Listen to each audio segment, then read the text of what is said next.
Hello and welcome to another Bodgit and Leggit video. We have a 99 Ford Fiesta. It is a 1.25 and we have quite an unusual problem. Once in the morning, just once, first thing, as she's going up through the gears, as she comes to the end of a road, the car cuts out.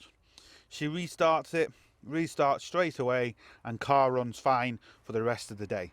And every morning it cuts out in the same place. Now, this has been to 2 different garages, and we have new O2 sensor, new coil pack.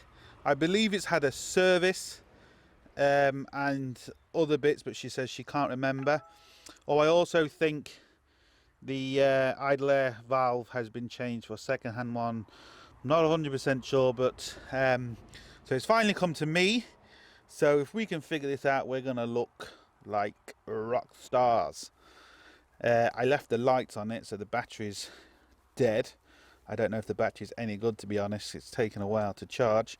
So what I'm going to do is, the engine is now cold. We're going to take it for a drive, try and recreate the problem, see what it does, bring it back, and see what we can do with it. It's going to be a 99, so it's just on the borderline of having OBD2. I don't know what sort of data PIDs we can get out of this, but we're going to try and see what we can do. So let's take it for a drive. Right, we have a couple of problems. The battery is goosed, so I'm using the old jump starter. There's no fuel in it, which I don't know what the thing I'm going to do with the fuel, but anyway.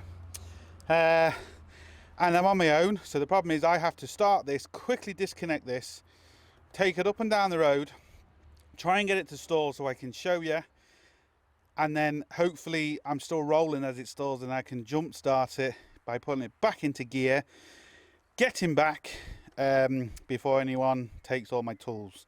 So this is going to be a fun drive. I know you can't really see anything, but you just have to give me a minute. I got to be quick. That's if it even starts.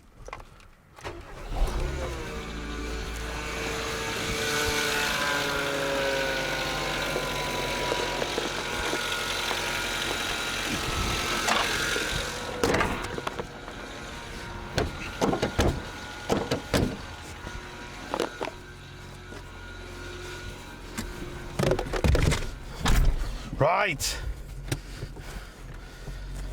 let's see if we can actually do this.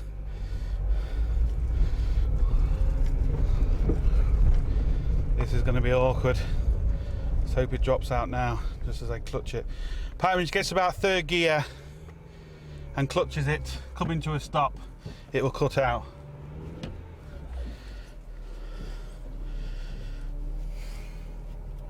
Have to wait for traffic. This is not good because it's heating up. We've only got a very short window.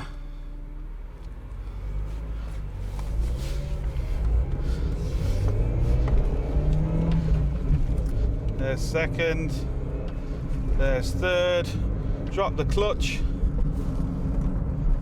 boom. Right, keep revving it up. This is awkward. I need someone really with me to show this. Oh no, it's gone again. No, no,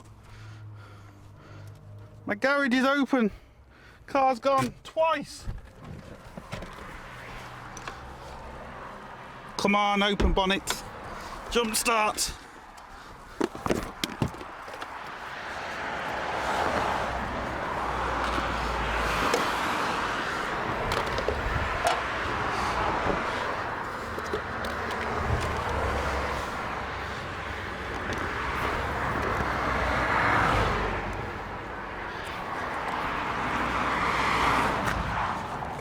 Quick, keep running, you little shit.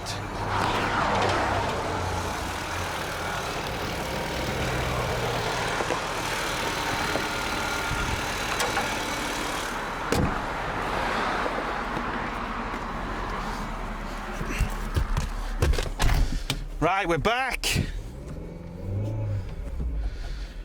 Please keep running. Traffic. Why am I always get traffic now?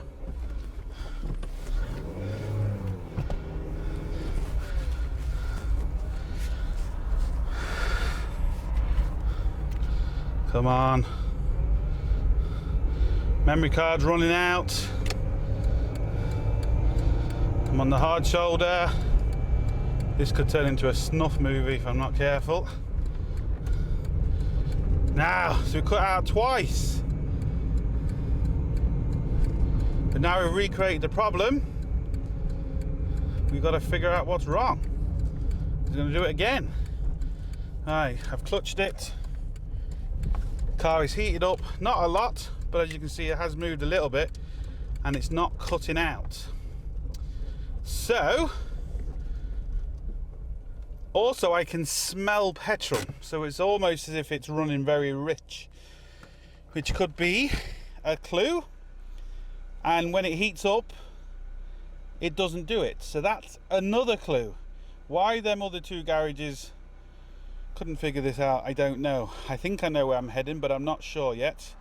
Plug the scan tool in to see what happens if we don't run out of fuel. Okay, it's day 2 on this little Fiesta. I've put fuel in it. I don't understand why people don't put fuel when they take it to a mechanic. I don't know what they think we're going to do with it.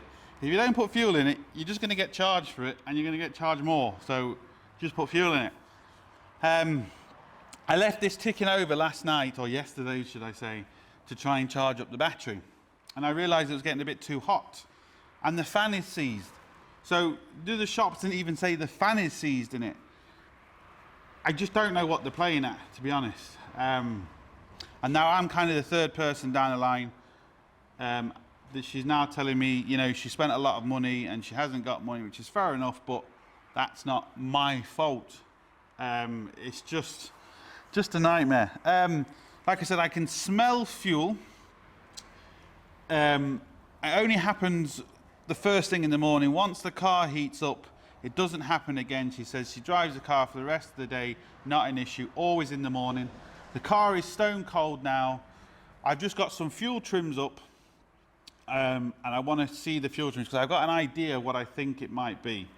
So I want to check my fuel trims and see what the story is. So we've got engine temperature, which is 9 degrees, so it's cold. Long-term fuel trim and short-term fuel trim. So we're going to start this up. I've got the battery pack on it, so I'm going to have to start it and then come back, take the battery pack off it.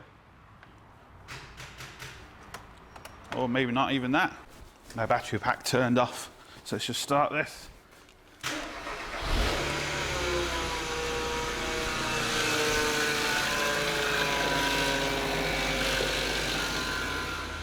Right, I haven't got long until it heats up, but I want to see what the story is with the fuel trims. I'm hoping as I rev it they're going to improve, and if they improve, that gives us a good direction where to go. I'm not going to go through fuel trims in this video because it just takes too long. Fuel trims is like an art in itself. But what I'm going to do is I'm going to rev it. I'm going to see if this actually improves to the point of where they start looking.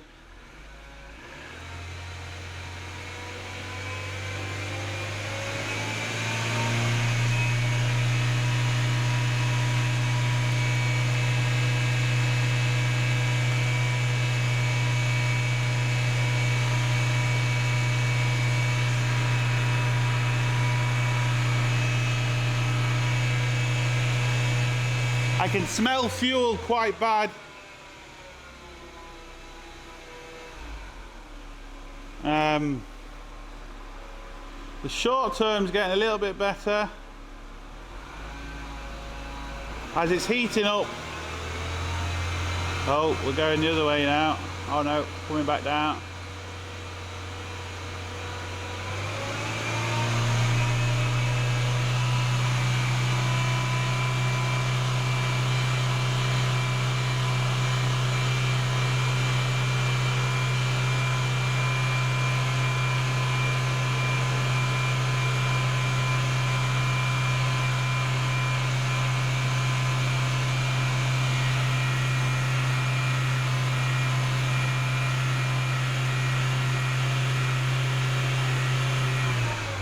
They are improving as I'm revving it. So that would suggest a vacuum leak. And as it's heating up, we're now at 50 degrees, it is getting better. Well,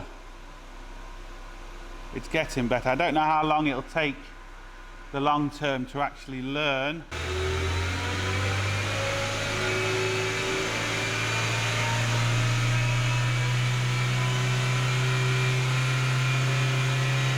The long term getting better as I rev it.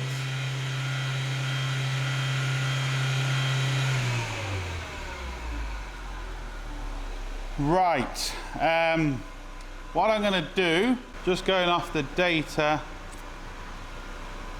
and the car is kind of just slightly missing. It's hard to explain. Just when it's cold, it's now heating up and it is running a hell of a lot better.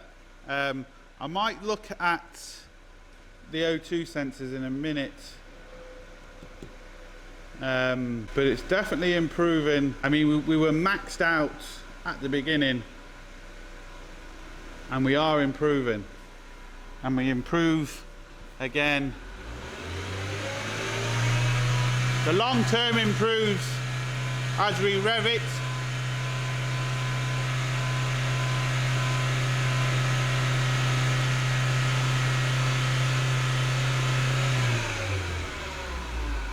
But from the looks of this, what I'm going to go off first is some sort of vacuum leak. Now, I don't think it's going to be like an inlet manifold or something like that, because normally once the engine warms up, they kind of close up if it's, say, an inlet manifold or something along them lines, and it does look better.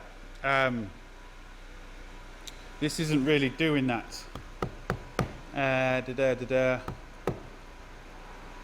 What I'm going to do, and typical, my fucking smoke machine, I'm out of smoke, so we'll have to either use a bit of brake cleaner, bit of water, something along them lines.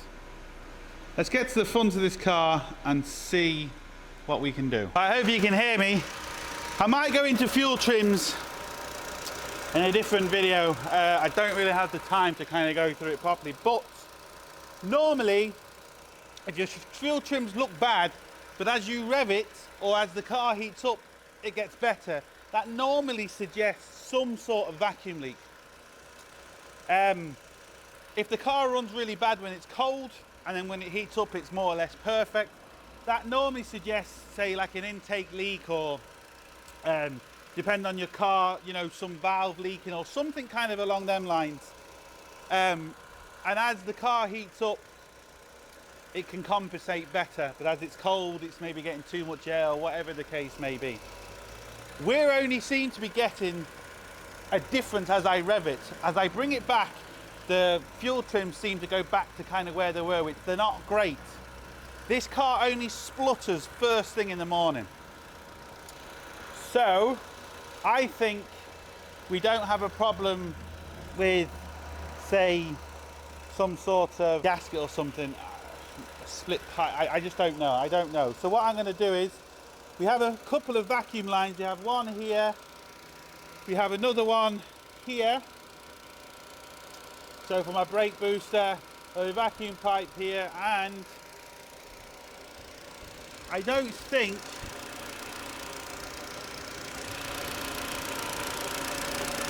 looks like we have one at the back of the engine. Also, injector seals, they can leak. So what I'm going to do is I'm going to use some easy start. Now, I didn't steal that noise from anyone. I made that noise all up by myself. So don't say I did, because I didn't. I don't have any brake fluid, not in a can like this. I just have it in a big bottle. What I'm going to do is I'm just going to spray it around the injectors, and I'm listening to the engine changing.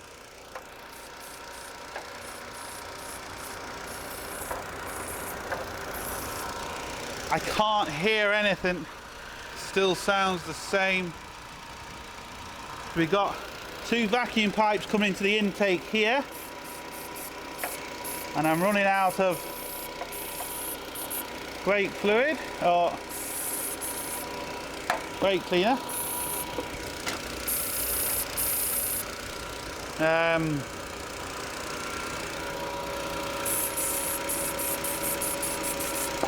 Check that. Oh.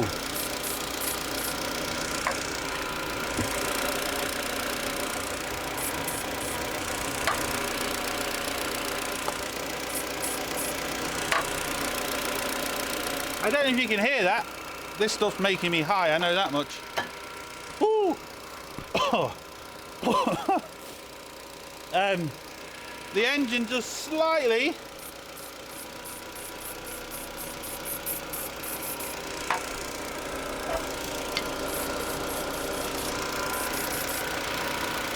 changes notes. Okie dokie, let's look a bit closer at the back connection. Right, that's the actual vacuum pump. We also have the idle air control valve down here, but apparently that's been changed with a second-hand unit. But I don't know if it's coming across on camera, but I can hear like a sucking noise. Let me try and get the camera mic closer to it.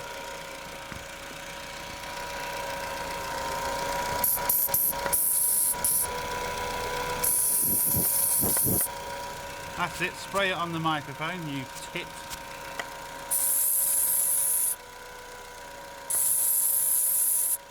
I don't know if you can hear the engine slightly change notes. Hopefully that's coming through. If this is a problem here, and the other garages didn't notice this is just fucking ridiculous. The amount of stuff they've changed on this engine, if it is that, it's a joke. Just an absolute joke.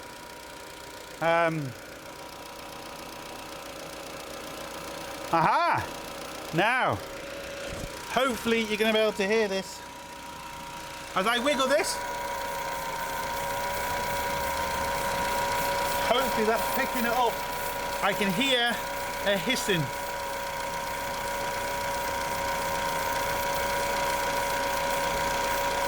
I can definitely hear hissing. I'm just going to knock this engine off before it overheats. Right. If this is it, this is a joke. See? Any air left? No. Right. I can hear hissing. So, do we have a problem with the little 90? This is little 90-degree connection. Just blowing through it. Putting my finger on end to make sure there's no cracks, because these can look fine but actually be cracked, and they tend to crack right in the middle there.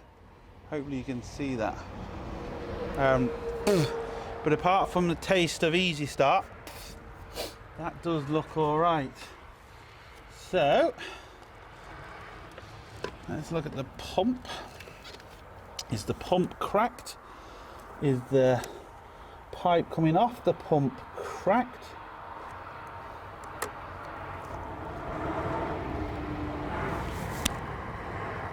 It's not going to really tell me anything now. Right, from a visual look, that all looks okay. What can happen is sometimes here too, they can crack. This is kind of a hard rubber pipe, as you can see. It doesn't really bend. That, oh, well, surely not. Surely not. Seriously.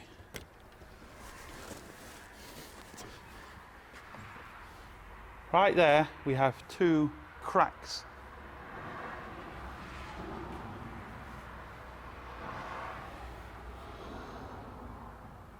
Surely not. If this fixes it and the other two garages put the parts they put in. Now obviously I didn't see the car before it come to me, so I don't know if them other parts needed replacing or what. All I know is she said it's had a coil pack, which is not a genuine one, but it is an NGK one, so it's not maybe the cheapest one. It's had a O2 sensor, it's had a service, it's had a second-hand idle control valve, and I don't know if it's had anything else. But from the looks of our fuel trim, this is something that could possibly be a problem. Right, distractions. Right, all I'm going to do is cut this pipe off. Shouldn't really use these, but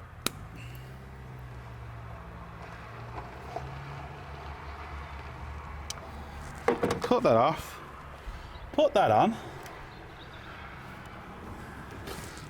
burn myself with the engine, put that on there, put that in there, start this up and see if we can hear that hissing. But it won't start.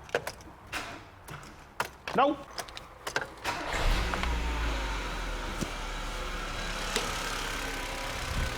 Alright, so it starts up. Let's go back and look at the scope. Right, might have to give this a minute. Starting to see some minuses now.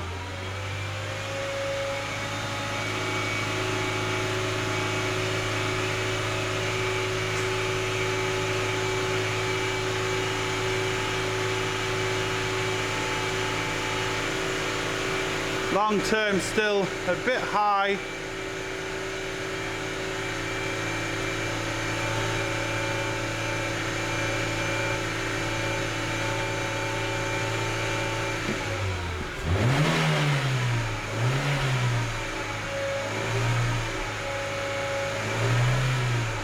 What I'm going to do is I'm going to take this for a drive. Well, actually, the long term's come down. Right. Well, that is definitely better. Long term's come down. We're essentially trying to even these out. Long term's at 7, and we're knocking between 0 to maybe point or -2, -6 there. It's a bit high again. I'm going to take this for a drive. I'm going to see. I just don't know how long it's going to take for the long term to learn, and I'm going to see. Then we're going to have to let it cool down and do the test again in the morning, or maybe, you know, when it's completely cold, just to see if that has fixed our problem. I think it's definitely helped at the minute, but the engine does sound a little bit better. But let's see. So let's take this for a spin and we'll see what the story is. As I was driving, fuel trims look great. We've come down an awful lot. This is going, well, it's now going up a little bit, but it was kind of going -2, -4, and then kind of going back up, and it's a lot better than it was. But the test is, I'm going to let this cool down because we're at 79 degrees now. I'm going to let this engine cool down, and I'm going to take it for another drive completely cold and see if it conks out on us again. If it doesn't, that was it. And if that was it, then that's just stupid. How the other garages didn't find that is just ridiculous. So let this cool down, and we'll take for one last drive. Now I might do that the next day, so I might do it tomorrow, just so it's completely cool. I'm not sure yet, but we will see. We will see. Right, the car is ticking over behind me, and it smells a million times better. I can't kind of get the whiff of fuel. I'm just letting the battery charge up because I'm gonna do the test tomorrow when it's been sitting overnight. It's completely cold, so we kind of get the same, well, we test it at the same results when it was completely cold, rather than, you know. And you might want to know kind of how I maybe came to this conclusion. if you look at fuel trims and the car tends to run bad or idles bad when it's cold, but as it heats up it gets better and the fuel trims get better, that most likely is down to some sort of vacuum leak somewhere in the car, whether it's injectors, whether it's intake, whether it's a cracked line, whether it's whatever it is, wherever the vacuum part is on your car, that tends to be the problem. That's what was getting here. You could see the fuel trims, they weren't way off, but they were bad. As I was revving it up and it was heating up, they were getting better and better and better. As we repaired the pipe, you could see they were getting better. The car doesn't smell of fuel anymore, so tomorrow is going to be the test to see, as we drive it down the road and clutch it, is if you're coming to a junction, does it cut out? If it doesn't cut out, we fixed it. If it does cut out, we're going to maybe have to start looking at other things. I might start pulling up O2 sensors and stuff like that and kind of going into it. But I don't want to get too complicated in this video yet, because fuel trims and stuff is kind of, if you're really, really good at fuel trims, you can tell more or less everything about a car, what it's doing, how it's doing it, and it's unbelievable. But I don't want to get too involved in it. We might do separate videos if you want them. But we're going to see tomorrow morning if this is actually fixed. If it is, don't know why the other garages couldn't spot this. It's not exactly rocket science. It's one of them things you can do very easy. You don't really need sort of scan tools. If your car runs rough in the morning and gets better as it heats up, just get some water or some brake fluid, or even if you've got a smoke machine, plug it in and see if you do find a vacuum leak. Make sure the engine is cold though. Don't try and do this test when the engine is hot, because if it is going to seal itself up, you won't see a vacuum leak. So do it when the engine is cold. If you do find a vacuum leak, repair them seals and then take it for a drive. It's just if you do have scan tools and you can see data, it's just a bit easier because you can actually kind of see it happening live. But it's just something to be aware of. So tomorrow morning is going to be the key. Is it fixed? We'll soon find out. Well, you'll find out in a few seconds. It's going to take a few hours for me. Right, we are back with this car. It's actually been 2 days, because when I filmed this it was on a Saturday, and of course I'm not in on a Sunday. So it's now Monday. It is cold. I had to put another battery in it, just a replacement, because the one that's in it is goosed. So what I'm going to do is I'm going to start this up, take it for the same run, see if it cuts out. If it doesn't cut out, we fixed it. If it does, we've got other issues. But let's first see if it actually starts. It starts, and it definitely seems to be better. Let's get some lights on, there we go. So, take it for a drive and see if it cuts out on me again. If it doesn't, sorted. Must admit, it does sound better. It's kind of revving a little bit higher as it should when it's cold. That was another clue it wasn't really doing. So, quite difficult to film, but let's try it. So in third gear, it's going to clutch it and come to a stop. Does it cut out? No, it doesn't cut out. There we go.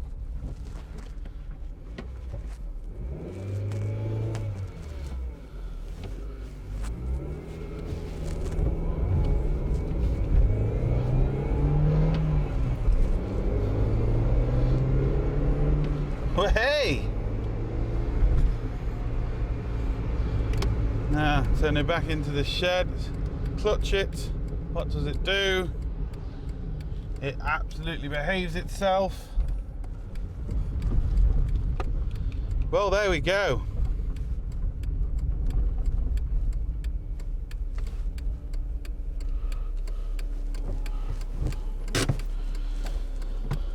There we go. It doesn't smell of petrol anymore. Like I said the other day when I was trying to get the battery to charge up, there was no particular smell of petrol like there was before. It seems to be ticking over a lot better. It sounds better. Right, we are getting a lot better. We're getting some minus numbers there. You know, the numbers have come down a hell of a lot. Hopefully you can see that. As you can see with the rev, you know, just that little tiny vacuum leak, just the difference it has made to them numbers. And like I said, the engine does seem to be, now it's warm, but especially when it was cold, it does seem to be, when it started, it kind of revved a little bit higher as the automatic choke came in like it should, which I didn't think it did that before. Fuel trims are a lot better. I think, I'm going to have to look into it, but this is not for this video. I think the O2 might be, I'm not sure, the O2 still might be a bit dodgy. It looks like an aftermarket O2, which they aren't great. But that wasn't this job. All she wanted me to do was stop it from stalling. And at the minute, well, it didn't stall. So I'll check the O2. And if she wants us to do that, we'll make another video on that. But at the minute, right, as it's heating up, the rev counter is kind of hunting a little bit. I can kind of start smelling the petrol again. I thought we'd have maybe stopped that, but no. Yeah, we've kind of half fixed it, but not fully. I think we've maybe got a problem with the O2 sensor. We're going to check that out. But it is kind of maybe looking like the O2 sensor. We had a vacuum leak we fixed, but O2 sensor is an aftermarket one. Right, I have to kind of put a wrap on this because I've spoke to her. She's not interested in replacing anything else. I think the O2 is a little bit lazy, but it's working. It never threw a code, but we did have vacuum leaks. I wasn't happy with the way it actually dropped out, even though it didn't stall, but it didn't, it dropped out. So what I did is I got some water, I started up, and I found a tiny little vacuum leak here. I just got an 8mm spanner, a quarter of a turn in each of them. That stopped it. So I'm now going to take it for a drive. The engine is cold, so what we're going to do is we're going to take it for a drive. We're going to see if it's actually made any difference. Quickly look at the fuel trims. Like I said, even though originally, to be fair, they wasn't really pulling codes, but I could just tell from experience when the engine's getting hotter, it would run better. Vacuum leak. Anyway, let's take this for a drive. There's only a certain amount you can do. Obviously, she doesn't want to spend any more money. I see her point of view. So what we're going to do, we'll again start it, do the exact same thing. Hopefully you can kind of see what is happening as I'm doing this. It is kind of awkward. All I'm worried about, you see, stone cold again, temperature gauge is on the bottom.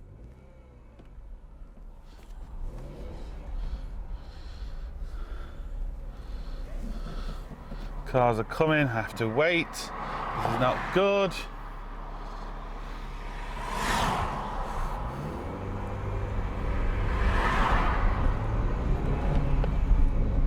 Let's get to third gear again. Third gear, clutch it. Bingo! Bingo! And Bingo was his name-o. There we go. Didn't drop.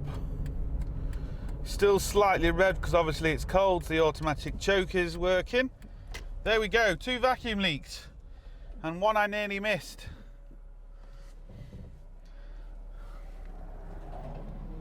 Well, that didn't sound good. Not the car, whatever drove past me, a Jeep rattling. Didn't sound good. Come on, I need to test this again before it heats up too much.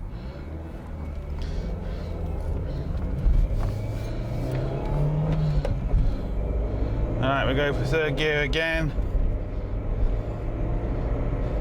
Dip the clutch as if we were pulling in. Boom. There we go.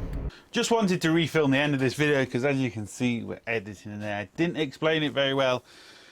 And initially, when I did the first test after we found the first vacuum leak, I didn't actually notice it nearly drop out. I was just driving, kind of looking, and it's only when I actually went back, when I got back and I actually looked through the video, that I actually noticed it dropped out. Because otherwise I would have just said, okay, it's fixed. So I'm kind of glad I did that. And then the second vacuum leak we found, and then obviously you can see the difference after the second vacuum leak. So that's where obviously a smoke test comes in. I will show a video on a smoke test later.